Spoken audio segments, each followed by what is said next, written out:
Jeremy's personality is very friendly, cheerful, he's outgoing. To me, he's like the sunshine in a room, very bubbly and happy.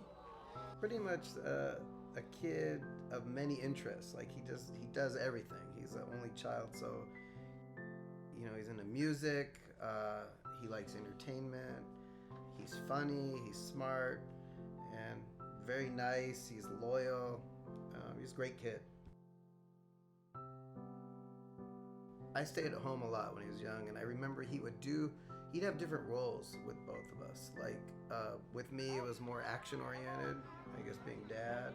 I think he gets a little more his compassion and empathy from mom. He likes a lot of things we do together, like I coach him in baseball, so we share a lot of common things, but I'd say a little bit of both. And I think he looks a little bit like both of us, even though people in my family say he looks like me, and people in her family say he looks like Phaedra. But I think he kind of has my eyes, but his cheeks, like he has the same kind of smile structure as his mom. God just wants us to have peace, like not to think that one religion is better than the other. It's you can celebrate life however you want.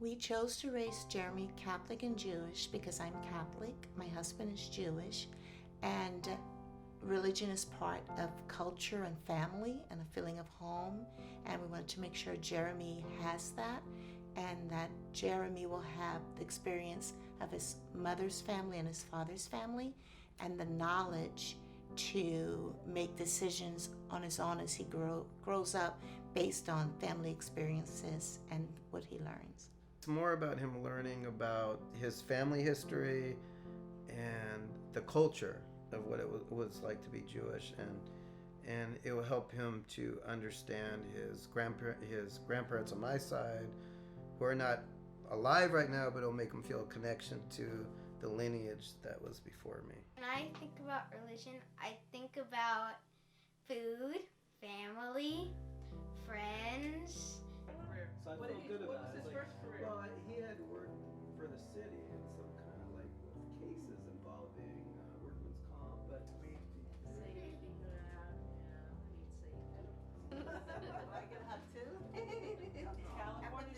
Religion for me meant my family connection with God, a way to celebrate God through family, through life, through celebration, through those happy moments. Some of you remember the whole moment, some of you only remember the feeling.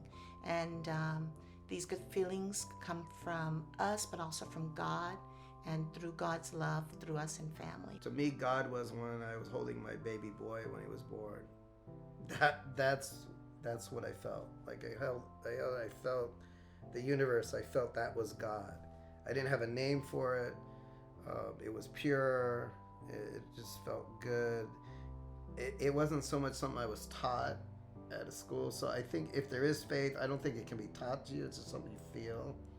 And I don't know what specifically it is, but it's just something that tells you that everything's going to be all right and that we're all connected. What brings you meaning, right? What brings life purpose for you? If the traditions and the teachings and the cultures and the rituals of any particular religion brings you purpose or meaning or happiness or somehow elevates you, you should follow that. I like learning about the culture and the religion, but as I've grown older, I've come to the terms that there really isn't there isn't one religion that's right or one that's wrong, that we're all kind of on our own path, and you can find spirituality in all different religions. I feel that faith has helped me in life by giving me a feeling like of groundedness, feeling at home. There is a verse in the Bible, I think it's from Timothy, that says, if you're young, do not let others make you afraid to do what you know is right, to help others. And I'm kind of paraphrasing because I don't know the exact phrase, but I believe that it helped me know that whatever our choices are in life and they come from a good place, and a place of a way to celebrate with family and God, then we are where we're supposed to be. Right, so the Jews are the people of the book. What does that mean? That we're an oral tradition and a written tradition. We tell stories that have been passed on since our ancestors, and we continue to do that with our children. And we're wrestlers and seekers, right? So even Jacob in the Bible, whom we get our name from, there's a story about Jacob. He wrestles with a mysterious figure. Some say that he's wrestling with himself. Some say he's wrestling with his brother. Most people think that he's wrestling with God. And after this strange wrestling match, Jacob is transformed. Literally, his hip is broken, but he's also given a new name, right? So his name Yaakov in Hebrew is changed to Yisrael, literally meaning one who wrestles with God. And so ever since, Jews have wrestled with God. One of my memories of Jeremy that really touched me is the three of us, my husband, Jeremy and I, we were driving home, and there were a lot of things on the news that were upsetting to me, and I became a little overwhelmed, so I started crying. And Jeremy asked Jonathan, "What's wrong with Mommy?" And he said, "Mommy's okay. She's just a little sad about some things that are happening right now in the world." And Jeremy told me, "You don't have to be sad, Mommy. Remember the story when God told Abraham, if you find 50 good people in the city, I will save the city." And then he asked, what if I could find 50 people? And then he couldn't find 50 people. Then he said, what if I found 40 people?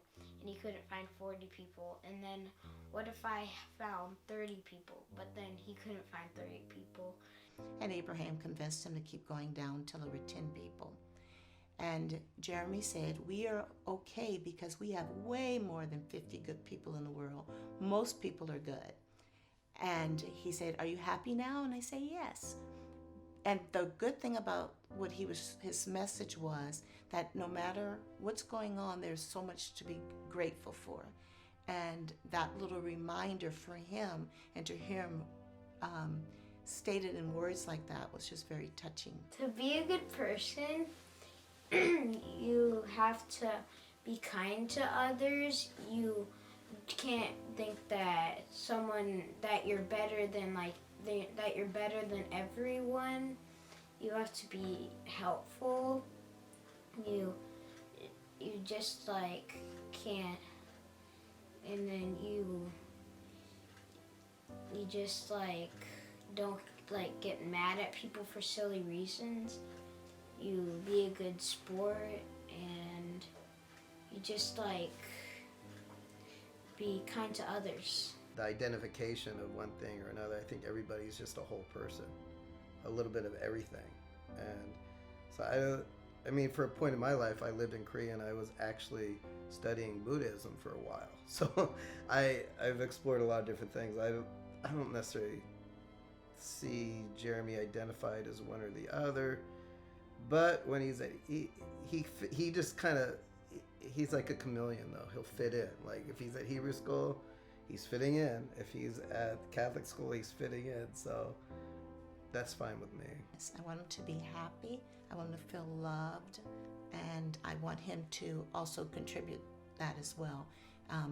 Bring happiness to others as he's able to. Of course, everyone's responsible for their own happiness, but to whatever he chooses to do it with love, and to be happy and enjoy doing it, and to feel happiness himself.